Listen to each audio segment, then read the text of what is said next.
All right, welcome everybody to the Sanctified Mind podcast. Wow, you totally just stole the thunder I there. know, I've been timing it. You were just, I do saw a the thing. words just about to come out of your mouth, and I had to jump in and steal the spotlight. Anyways, welcome to the Sanctified Mind podcast. We are back with another book review, and this month we are reviewing a book called The Death of Christian Britain by Callum Brown.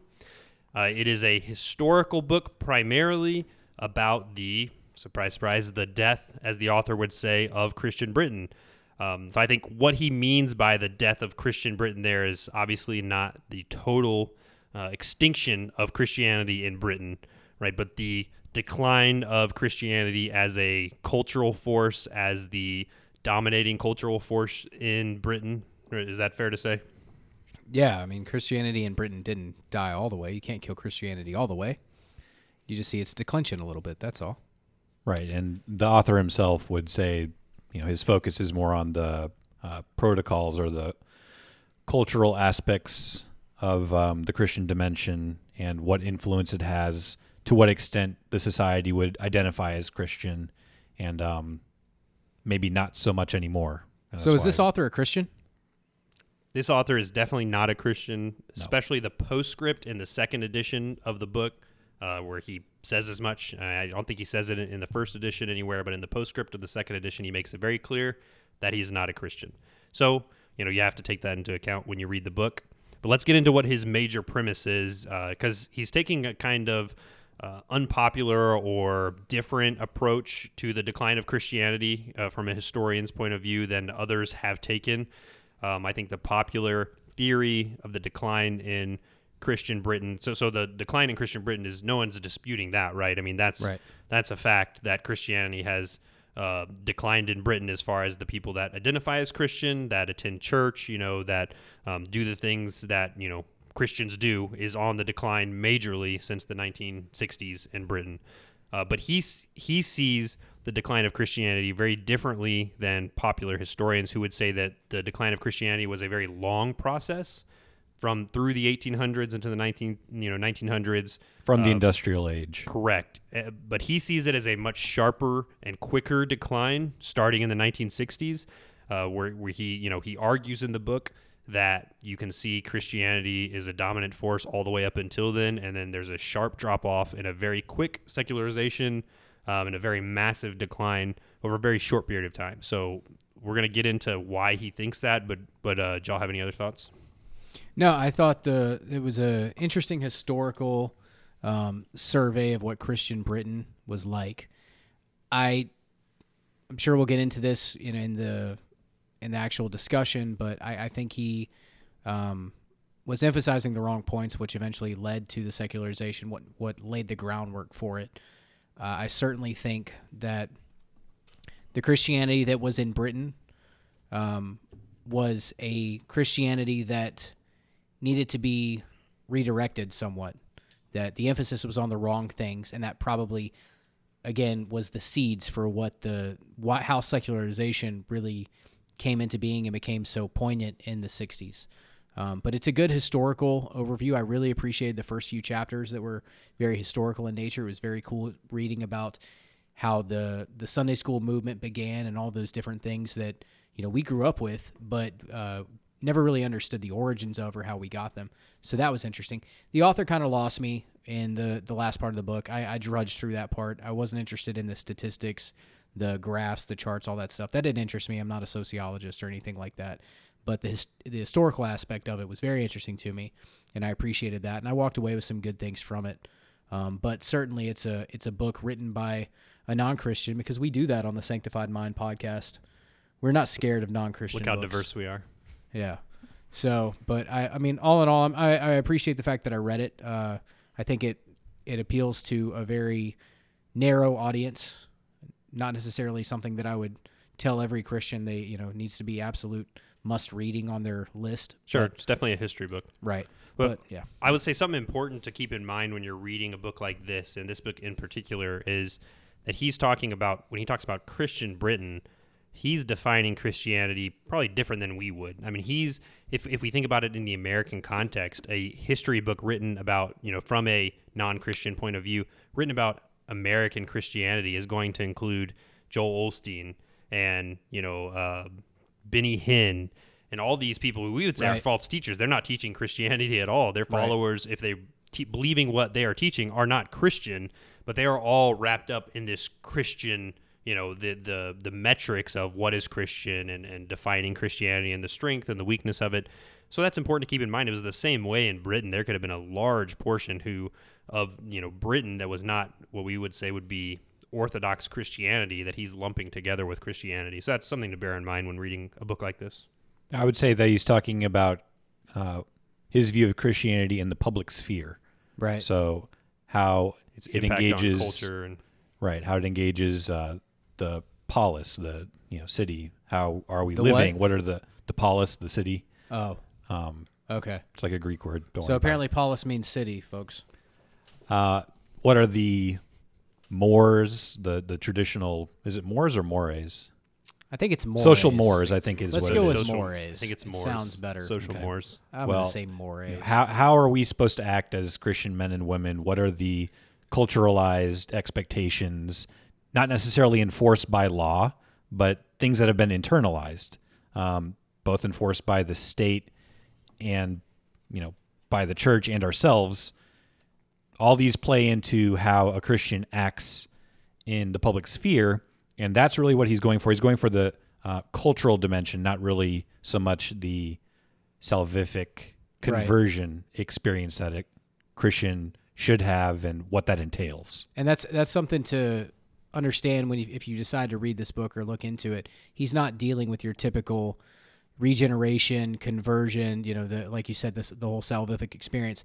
It's that notion of a cultural Christianity. It's the I don't drink and I don't chew and I don't go with the girls that do kind of Christianity. Right. You go to church and, which, you wear your Sunday best. Things that are, somewhat entailed and some of the principles are entailed in actual Christianity and things that Christians do.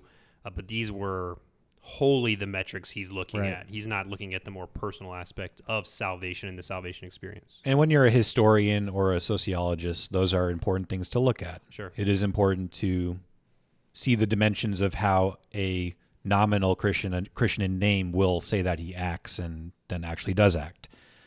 I would also say that this would probably be described by me as something of like a medical journal or a publication where I wouldn't necessarily recommend it to everybody, but it has important information that, similar to how my doctor might need to read a medical journal in order to prescribe me medication, because he's distilled that information to me, it's important for somebody to look into these things and write about them in order for somebody else to distill that information to the general public. I think that's what we're going to try to do here. I had no idea where you were going with that analogy, but I got to be honest, you brought it around pretty well to where it actually was something reasonable.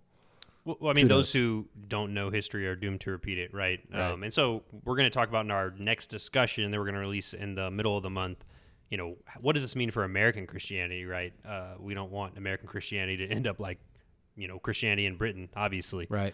But let's talk a little bit about what exactly or where exactly he sees the decline or why there was a decline of Christianity in Britain. I'm going to read a portion from the introduction here. He says, more importantly, two other things will emerge. So these are kind of the most important things I would say that emerge in his book is the reason. First, women were the bulwark to popular support for organized Christianity between 1800 and 1963. And second, it was they who broke their relationship to Christian piety in the 1960s and thereby caused secularization. So, I mean, that's really a good summary of the book. So a large portion of the book is him talking about how piety was feminized in the 1800s, going forward from the 1800s, how women were the driving force behind the church, the thing that they participated the most in church. Church located piety or religiosity in being a woman or in with feminine characteristics, and when that broke with feminization, when women were no longer to be the keepers of the home, liberation movement, to be raising children and staying in the home and stuff. That is really when they threw off this mantle of Christianity, which said this is what it means to be a woman. This is what it means to be a religious woman. And when they divorced from that, the church fell apart because women were the backbone, really, of the church. So let's talk about that a little bit.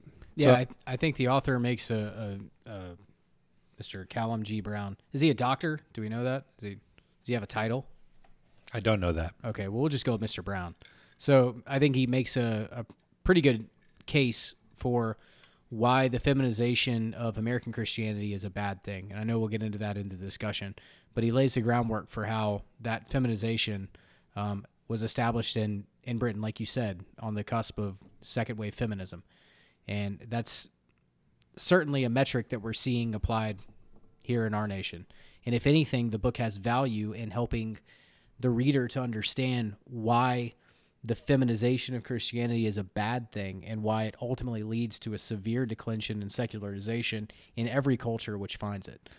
So that's, I think, one very important aspect of this book. If I was going to recommend this book to someone, it would be to basically underline that thought for them to understand why the feminization of religion and Christianity is a bad thing that will ultimately erode everything in the future. So what I would point out, and I think this is important, is that this book is more descriptive than prescriptive. It's not an author trying to lay blame on women for something. He's not a Christian in the first place, right? So he's not here to, set out markers for who's to blame for what.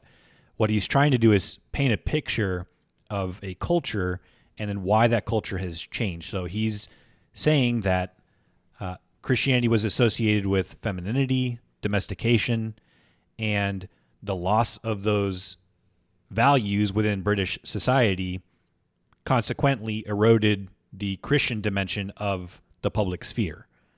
So he's not moralizing about, women are bad or whatnot. I think actually in the postscript he lauds or he celebrates that British society as a whole has thrown off Christian morals and values. So I wanted to just make that point very clear that while as Christians we would look at feminizing Christianity as something that is not what we should be looking to do, he's not trying to lay blame at anybody's feet for that purpose.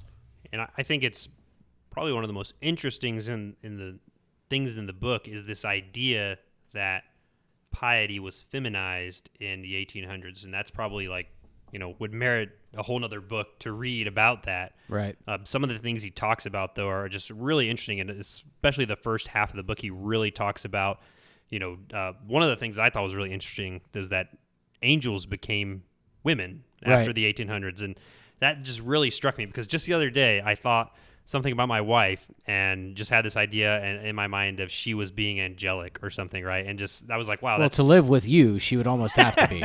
But the idea of my wife being angelic is not biblical because angels in the Bible were always masculine. Yeah. So we think of angelic, we think of woman now. I mean, so that just really struck me. But some of the things he really identifies with, and how he identifies piety with femininity is, in kind of contrast to masculinity, which was all in the time period he's saying in Britain was focused on as a bad thing. Like masculinity was just, addiction to gambling and drinking and all these negative things. And that was what being a man was just fighting your negative impulses for these bad things. And that's what a man was. And the woman was the one who was, piety was natural to her. She was the keeper of the home. She was the one to rescue her husband from his wickedness.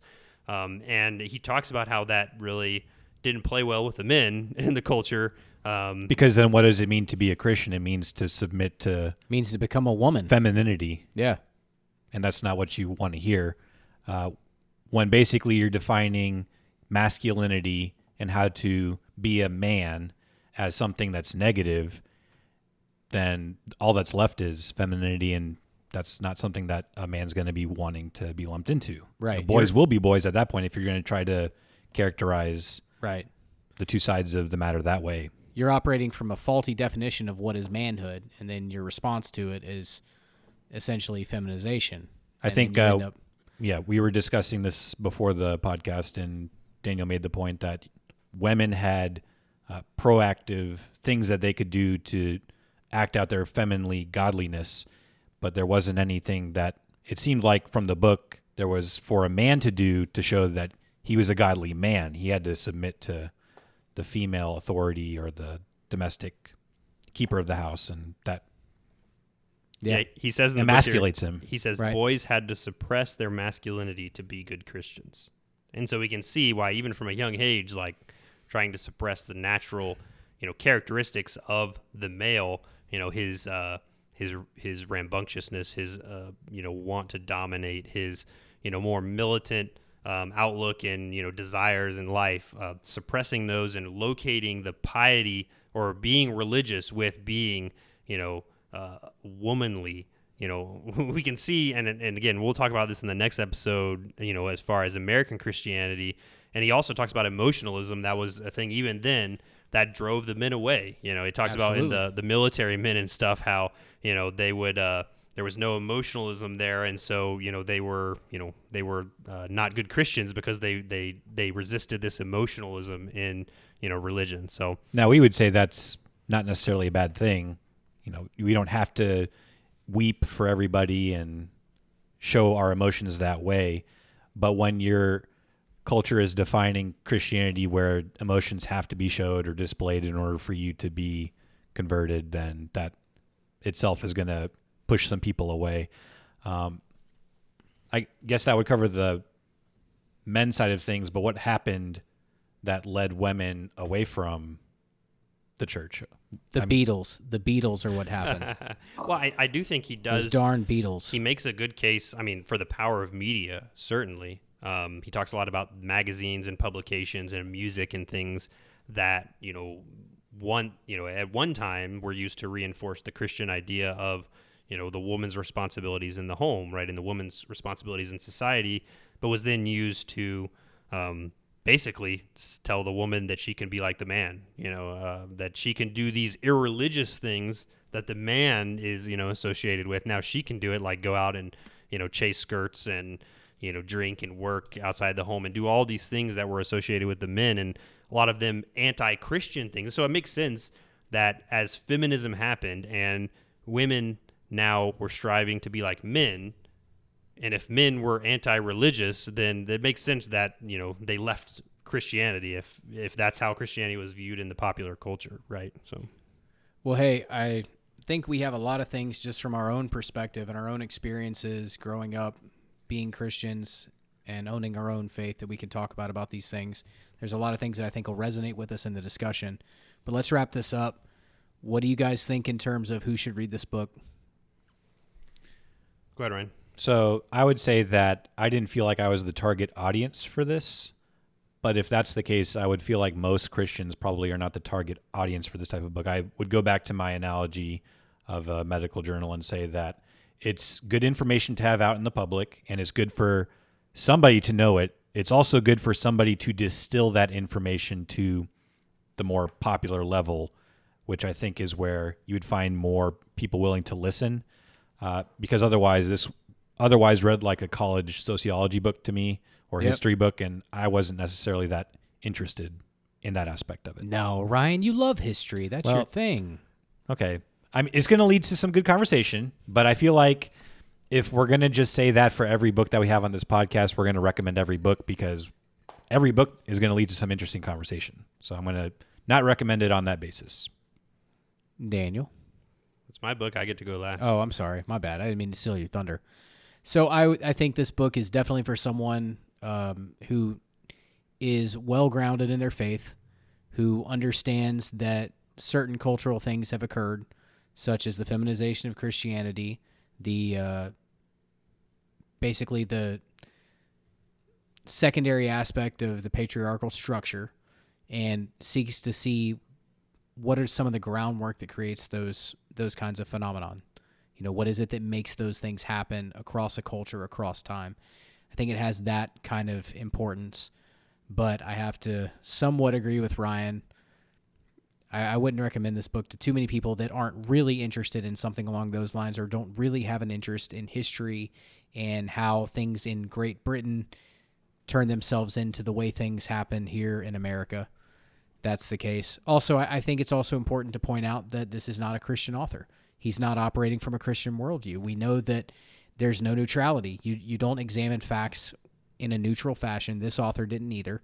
So whenever I have a non-Christian author that's examining history, examining things from an empirical standpoint, I always have to understand he's coming at it from an aspect that I can't necessarily look at it from. And I do want to add that he does admit that he's not neutral.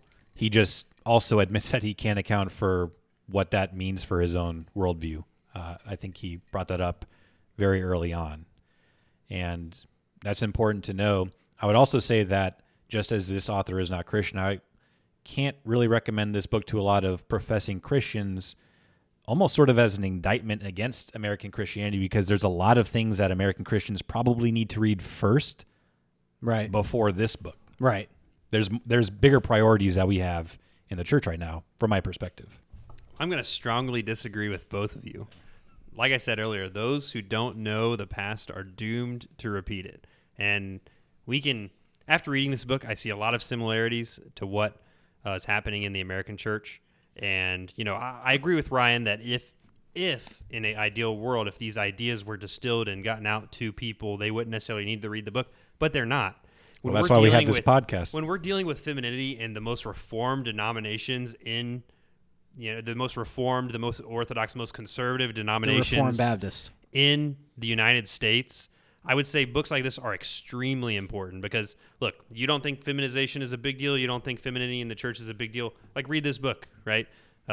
Christian Britain used to dominate the culture. 60+% of people used to go to church. Now it's like 10%, right? You don't see where American Christianity is going if we follow the same path here. So I think understanding the history of what's happened and why it's happened and the things that have led up to it would stimulate a lot of Christians to be more interested and care more and not be so lackadaisical in their Christianity and their care for the church, because it's not just, we can't just be passive in our Christianity and expect everything to turn out good, right? Look what happened in Britain. Like, this is the birthplace of the Reformation, right? This is where they wrote the Westminster Confession, right? And now there's hardly any Christians there. I mean, the Christianity has like almost no force in the culture. So I would disagree with y'all. I think it's really important. I think you should read the book. Hold on. I will give you the last word. I will agree with you that it is important actually to have somebody on the outside looking in and pointing out the same things that a lot of people that are on the inside say, might be a problem in the future. It is important to have a non-Christian look at Britain as it was Christian and say that feminization leads to these consequences, at least in this context. So I won't disagree with you there. The question is this the book to do it? Correct. Or is there another avenue that people can go to learn it? There's nothing new under the sun. I think the more history Christians read, the better the church is going to be. The more history Christians know, the stronger the church is going to be. That would be my viewpoint. All there. right, so folks, this is how you know we're good friends, because me and Ryan threw some jabs, and Daniel came out throwing haymakers, and we're just going to let him go. We're just going to let it slide. I'm not letting this go. We're going to talk about we this have after a discussion, the podcast. but for this segment, we're going to let it slide. My friends are asleep at the wheel. I'm just trying to wake them up. All right, well, stay tuned. We're going to be discussing the finer points of this for half a month. Yeah, right. We record it right after this, but we're going to release it half a month later. But we're going to be discussing how the death of Christian Britain relates to American Christianity, the death of Christian America, if you will. If that's going to be a thing, what relation we have to Britain, why the U.S. has not declined like Britain has, because we haven't, right? We haven't gone through the same things to the same extent that Britain has. So we're going to talk about those things. Yeah, appreciate you guys being here and letting me hit you. So we'll take it while you can, man. All right. Well, thanks for joining us, and we'll see y'all soon.